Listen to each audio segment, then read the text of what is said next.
Assalamualaikum warahmatullahi wabarakatuh. Selamat pagi seluruh siswa kelas 10 SMK Negeri 1 Badau. Alhamdulillahirrabbilalamin. Pada kesempatan hari ini kita bisa mengadakan pembelajaran kita yaitu seni budaya. Baiklah, pada pagi hari ini Bapak akan menjelaskan tentang materi kita yaitu unit 2. Baik, sebelum itu kita doa dulu agar pembelajaran ini bisa mendapatkan manfaat bagi kita semua. Berdoa mulai.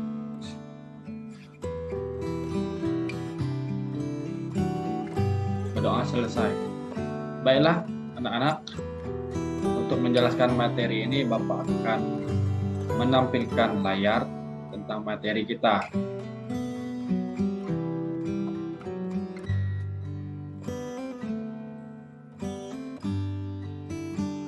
Nah, ini adalah materi kita di unit 2 ini tentang mengamati dan mendeskripsi karya seni rupa. Nah, kita lanjutkan ke berikutnya. Nah, adapun tujuannya kita mempelajari unit 2 ini.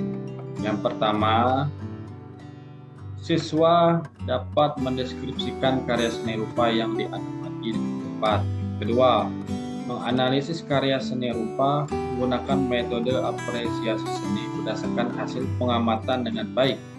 Yang ketiga, menginterpretasi karya seni rupa berdasarkan pengetahuan dan pengalaman yang dimilikinya. Keempat, menilai karya seni rupa berdasarkan kriteria kualitas karya yang telah dipelajari. Kelima, mempresentasikan hasil pengamatan berdasarkan tahapan pembelajaran kritik dan tepat. Keenam, menguraikan contoh ruang publikasi karya seni yang ada di lingkungan sekitarnya. Nah, ini adalah tujuan kita mempelajari kedua ini. Lanjut berikutnya. Adapun dalam pelajaran ini namanya profil pelajar Pancasila. Maksudnya adalah menelaah semua materi, harapannya siswa dapat mengasah kemampuan bernalar kritis, mampu melihat segala sesuatu hal dari berbagai perspektif, dan terbuka terhadap pembuktian baru. Pelajar diharapkan juga bisa menjadi lebih kreatif dalam menghasilkan gagasan atau ide yang orisinil. Gagasan ini terbentuk dari yang paling sederhana seperti ekspresi, pikiran, dan atau perasaan sampai dengan gagasan yang kompleks. Perkembangan gagasan ini erat kaitannya dengan perasaan dan emosi, serta pengalaman dan pengetahuan yang didapatkan oleh pelajar tersebut menjadi pembelajar sepanjang hayat. Nah, ini adalah profil pelajar Pancasila pada unit 2 ini. Berikutnya. Nah, yang pertama kita akan membahas pengalaman mengamati karya seni rupa.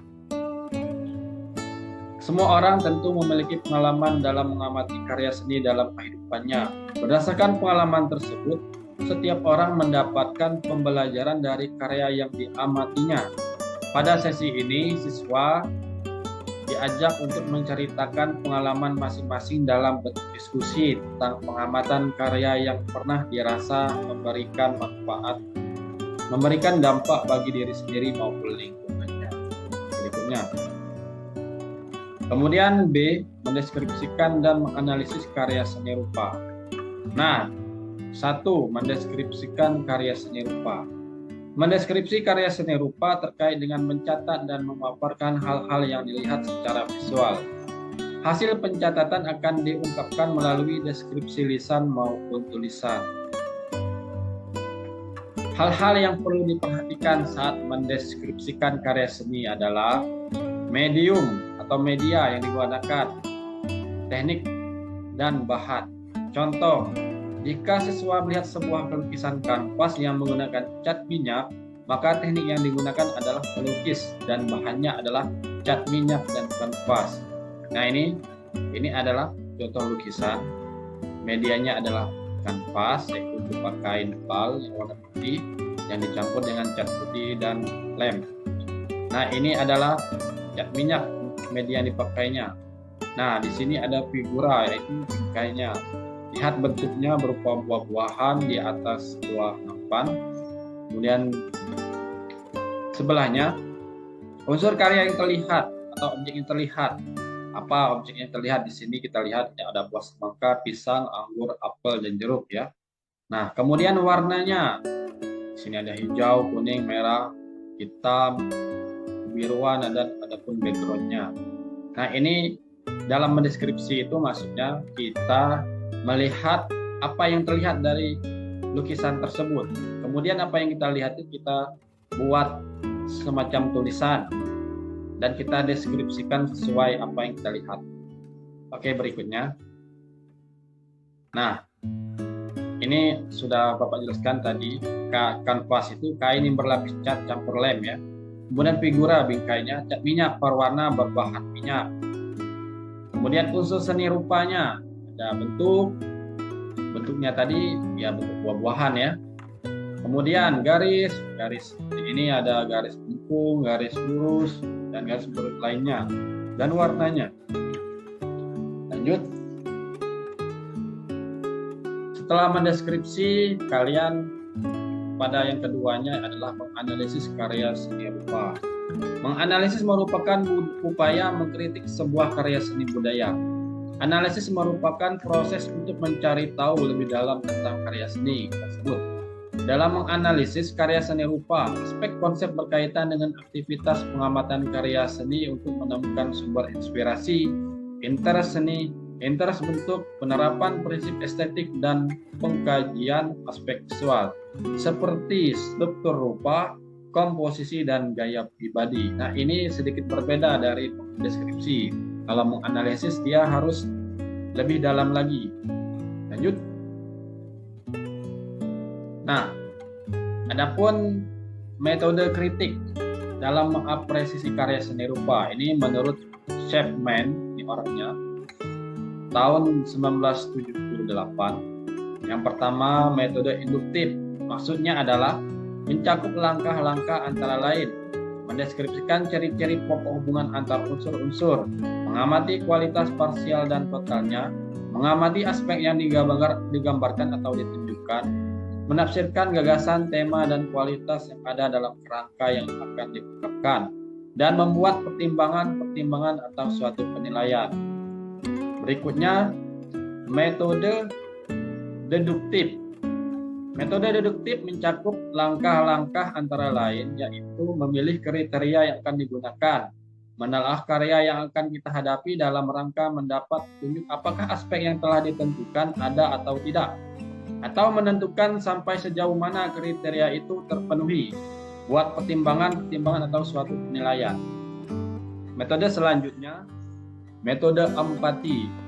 Metode empati bertumpu pada teori yang mengatakan jika mengempati suatu karya seni, kita beranggapan seolah-olah karya seni ini seperti pengamatannya, memiliki perasaan dan kepastian tertentu. Dalam menggunakan metode empati, disarankan untuk tidak mengesampingkan kenyataan yang tampak. Gunakan pengetahuan yang dimiliki dan pengalaman yang pernah didapat. Lanjut, metode interaktif adalah metode yang mengupayakan dan mencari kesepakatan kelompok tentang makna dari suatu karya seni lewat diskusi dan perdebatan. Langkah-langkahnya antara lain yaitu menentukan moderator, melibatkan orang banyak untuk menelaah karya seni. Moderator menghidupkan kembali apabila pembicaraan macet dan membicarakan hipotesis lewat diskusi di kelompok untuk dapat melahirkan interpretasi yang disepakati. Nah, ada 4 macam metode kritik menurut Chapman. Selanjutnya adalah kita akan membahas tentang kritik itu sendiri. Selain itu, siswa juga dapat menggunakan jenis kritik seni rupa. Menurut Feldman tahun 1967, halaman 452 sampai 456, yang terdiri dari kritik jurnalistik, journalistic criticism, kritik pedagogik, pedagogical criticism, kritik akademik, scholarly criticism, kritik populer, popular criticism, Kritik seni merupakan kegiatan menanggapi karya seni untuk menunjukkan kelebihan dan kekurangan karya seni. Ini adalah pengertian kritik seni. Keterangan ini mengetahui kelebihan dan kekurangan ini dipergunakan dalam berbagai aspek, terutama sebagai bahan untuk menunjukkan kualitas dari sebuah karya. Nah, kalau kita itu ingin tahu kualitas karya kita sejauh mana, maka harus dikritik. Lanjut. Adapun kita akan membahas kritik jurnalistik. Jenis kritik seni ini yang merupakan hasil tanggapan atau penilaiannya disampaikan secara terbuka kepada publik melalui media massa, misalnya di koran, televisi, majalah, dan sebagainya. Lanjut. Kritik pedagogik. Kritik yang membangun yang diterapkan dalam proses belajar mengajar di lembaga pendidikan kesenian. Kegiatan mengapresiasi seni melalui kritik pedagogik biasanya dapat diterapkan dalam kegiatan belajar mengajar di lembaga pendidikan tinggi, pendidikan kesenian. Namun demikian, model ini juga bisa dikembangkan oleh guru dengan tujuan untuk mengembangkan bakat dan potensi artistik estetik siswa, sehingga mereka mampu mengembangkan apresiasi seni dan pemahamannya terhadap karya yang dibahas. Lanjut, kritik berikutnya adalah kritik akademik. Kegiatan kritik yang dilakukan untuk kepentingan pendidikan akademis, khususnya berupa pengujian akhir atas bentuk penelitian dan penulisan karya ilmiah. Ini biasanya dipakai di perguruan tinggi seni ya. Mereka kalau pameran atau pengujian akhir karya seni harus memakai kritik akademik. Berikutnya, kritik populer. Kritik seni yang ditujukan untuk konsumsi massa atau umum. Tanggapan yang disampaikan melalui kritik jenis ini biasanya bersifat umum saja, lebih kepada pengenalan atau publikasi sebuah karya tulisan ataupun karya ilmiah. Nah, itu adalah contoh kritik-kritik seni. Lanjut, penyajian kritik dalam teori seni menurut para ahli dikenal beberapa tahap kegiatan. Feldman tahun 1967 halaman 469 mengungkapkan tahapan kritik terdiri dari yang pertama deskripsi, description, analisis formal, formal analysis, interpretasi, interpretation, dan evaluasi atau penilaian, evaluation on judgment.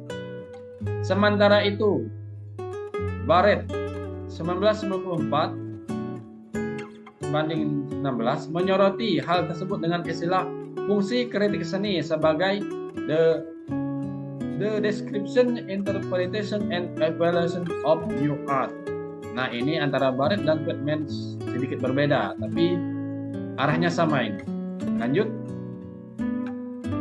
Selain itu, siswa juga dapat menggunakan metode mengapresiasi suatu karya seni sebagaimana dikemukakan Brent G. Wilson dalam bukunya yang berjudul Evaluation of Learning in Art Education, bahwa apresiasi memiliki 3 konteks utama.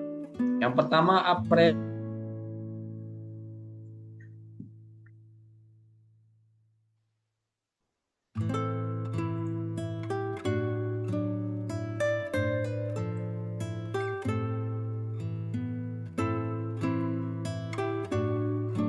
baik, tadi maaf jaringannya putus. Bapak lanjut di sini.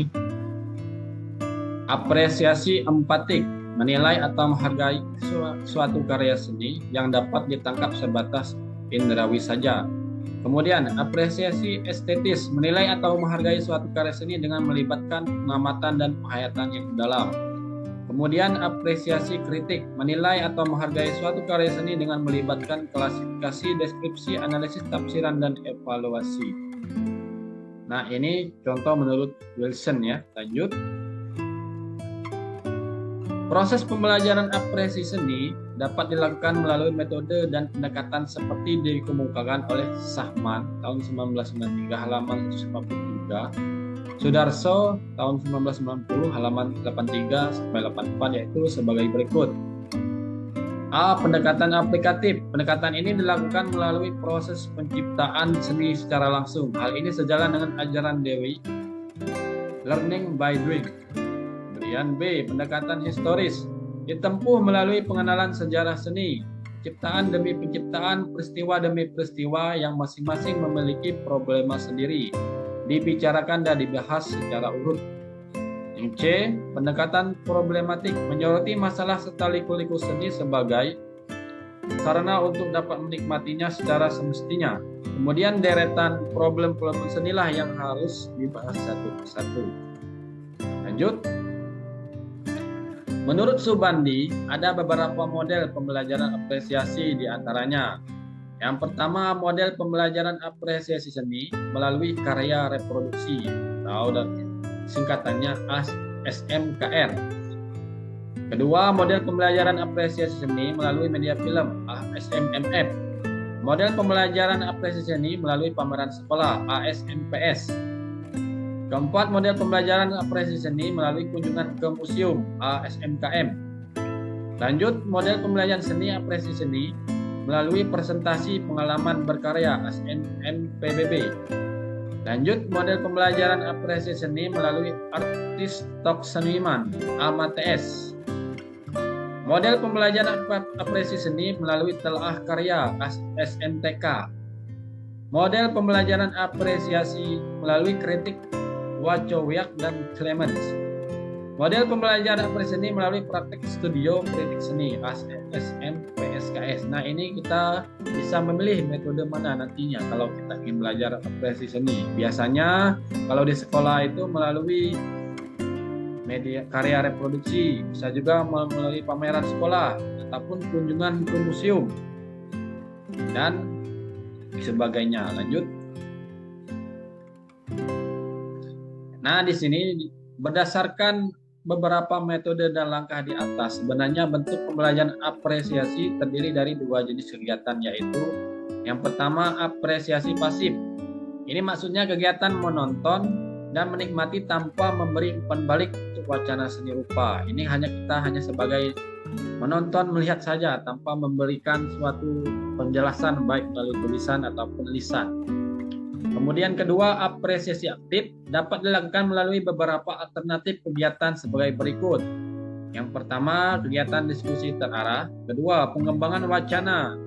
Bisa itu melalui penelitian, ulasan, ataupun kritik. Kemudian, kegiatan koleksi untuk publik, koleksi yang dilakukan oleh museum atau institusi publik dan menampilkan koleksi untuk publik luas. Kemudian, kegiatan koleksi untuk peripat koleksi yang dilakukan untuk disimpan dan dinikmati secara pribadi atau kelompok tertentu. Terakhir, hasil-hasil dari kegiatan apresiasi aktif bisa digunakan untuk penelitian dan acuan untuk pengembangan ekosistem seni rupa. Nah, kita bisa memilih ini. Tapi lebih bagusnya itu apresiasi aktif. Maksudnya di sini kita bisa langsung tidak hanya melihat tapi juga memberikan pengembangan wacana. Berikutnya, nah setelah kita membahas tadi tentang apresiasi, kritik ataupun metode, selanjutnya kita membahas tempat mengapresiasi karya seni rupa. Di sini ada gambarnya, ada galeri, museum ataupun ruang publik. Nah, kita akan jelaskan di slide berikutnya.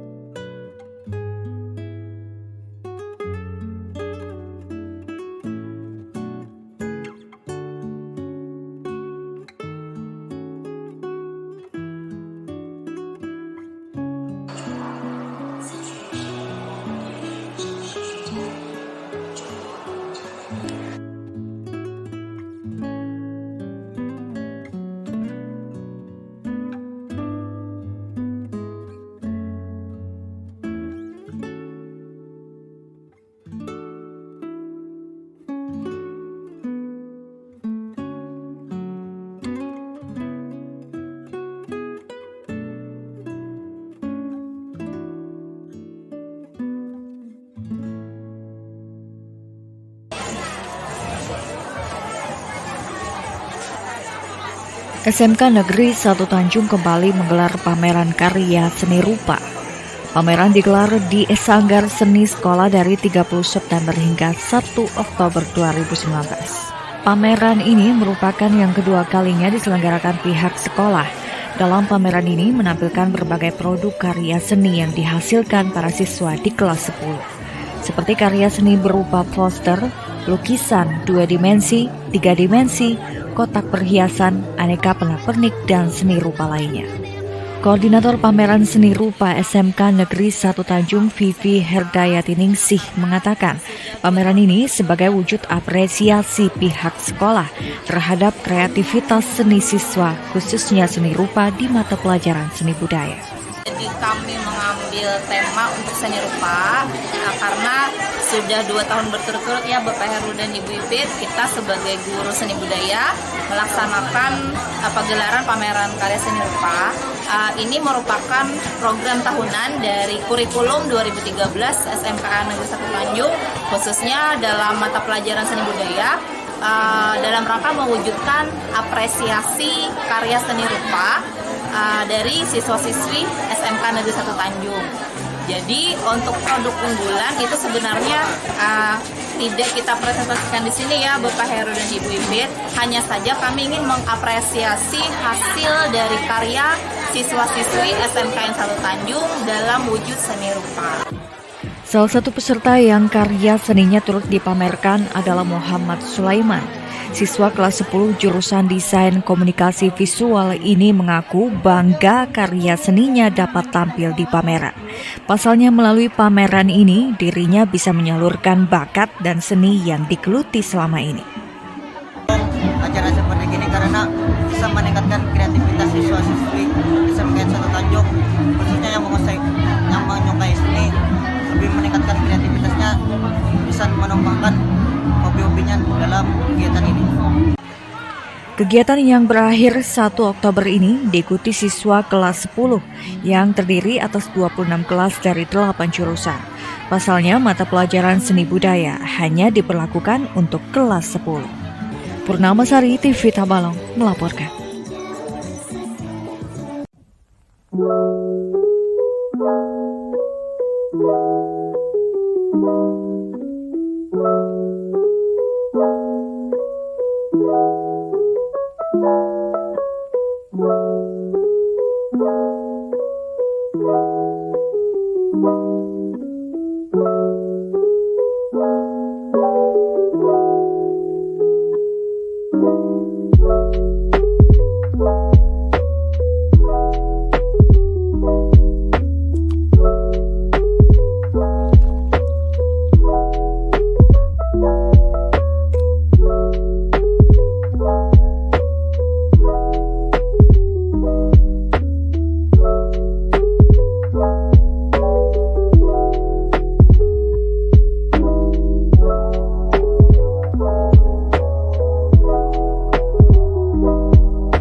Nah, tadi kita sudah membahas tentang tempat atau galeri untuk pameran karya seni.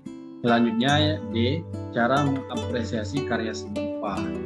Berbagai cara dapat dilakukan dalam mengapresiasi karya seni rupa di pameran. Sebagai contohnya, yang pertama, kita bisa berbicara langsung dengan seniman, kurator atau pemandu pameran.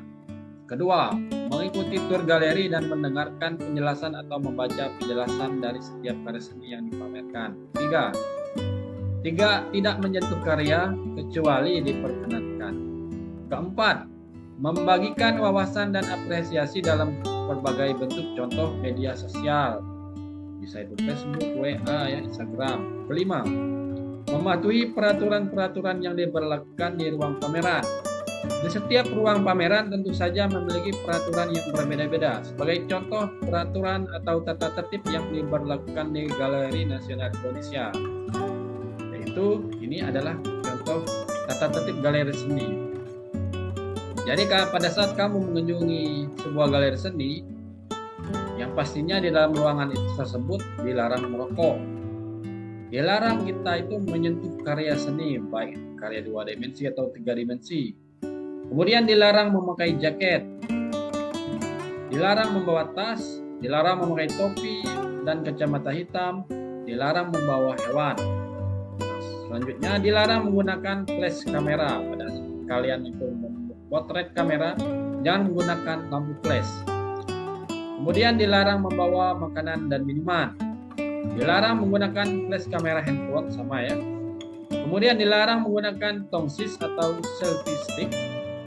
Kemudian dilarang membuang sampah. Terakhir, kalau kita itu melihat pameran di galeri, dilarang berisik. Nah, ini sesuai dengan standar yang diberlakukan oleh Galeri Nasional Indonesia. Lanjut. Contoh dampak karya seni bagi diri sendiri dan lingkungannya. Contohnya, memiliki muatan emosional atau spiritual. Kemudian, memberikan nilai keindahan dan kepuasan tersendiri. Ketiga, memberikan dampak psikologis. Contoh, salah satu bentuk terapi dan kesenangan hati. Kemudian bisa meningkatkan dan mengasah kreativitas dan daya imajinasi. Terakhir, melepas penat dan coping stres. Nah, ini contoh karya seni itu manfaatnya bagi diri sendiri dan lingkungan sekitar kita. Berikutnya, nah ini contoh pemaparan karya seni yang berdampak baik untuk diri sendiri. Nah, ini seperti tempelan-tempelan berbagai macam bentuk dan warna ya. Nah, ini ditempelkan di sebuah ruang rumah sakit sebagai apa? Untuk terapi bagi pasien orang yang sakit. Sebagai contohnya ini. Contoh tulisan yang menerangkan dampak karya seni bagi orang yang sakit. Nah, ini ada sebuah cerita rekam jejak seorang demensia. Mira Balia Amriasi tahun 2018. Nah, instalasi gambar di atas kertas, modul terapi, dokumentasi video. Karya yang berjudul Rekam Jejak Seorang Demensia merupakan karya yang terdampak dari pengalaman pribadi seniman ketika merawat orang terdekat yang mengalami demensia. Karya ini berupa instalasi kompilasi rekam jejak karya yang dibuat oleh beberapa orang yang mengalami kondisi demensia melalui modul kegiatan seni visual yang dibuat oleh seniman. Tujuan yang ingin didapatkan adalah menyelami pikiran-pikiran orang yang mengalami demensia untuk memahami mentalnya. Hasil modul yang dibuat oleh seniman juga dapat memberikan dampak bagi siapapun yang berhadapan dengan pengalaman yang sama dengan seniman, yakni memahami pikiran-pikiran yang dialami oleh orang terdekatnya yang mengalami kondisi demensia melalui rekam jejak karyanya. Nah, ini contoh bahwa karya seni itu berdampak baik bagi seorang yang sakit. Nah, jadi selesai pembahasan tentang unit 2 ini dari Bapak selaku guru seni budaya. Jadi Bapak harapkan kalian bisa mempelajari ini, menonton video pembelajaran unit 2 ini melalui YouTube nantinya. Bisa kalian akses kapan saja, di mana saja. Dan setelah kita atau Bapak menjelaskan materi ini, Bapak akan melakukan tes nantinya. tentang unit 2 ini. Jadi pada saat melakukan tes diharapkan kalian belajar terlebih dahulu agar nanti bisa menjawab setiap soal. Baik, sebelum Bapak tutup ada sebuah motivasi, yaitu berdoa saja tidak cukup. Belajarlah dengan baik adalah bukti bahwa doa Anda serius. Jadi belajar itu adalah ibadah. Kemudian masa depan adalah milik mereka yang menyiapkan hari ini. Nah, itu adalah sedikit motivasi untuk pembelajaran ini. Bapak harap kalian tetap semangat, tetap motivasi untuk belajarnya selalu ditingkatkan agar menjadi seseorang yang sukses nantinya bagi diri kalian sendiri ataupun orang lain dan keluarga. Baik, terima kasih pada kesempatan ini. Sebelum Bapak akhiri, mari kita tutup dengan doa. Mulai. Baik, Bapak Eri, pada sesi ini Assalamualaikum warahmatullahi wabarakatuh. Selamat pagi.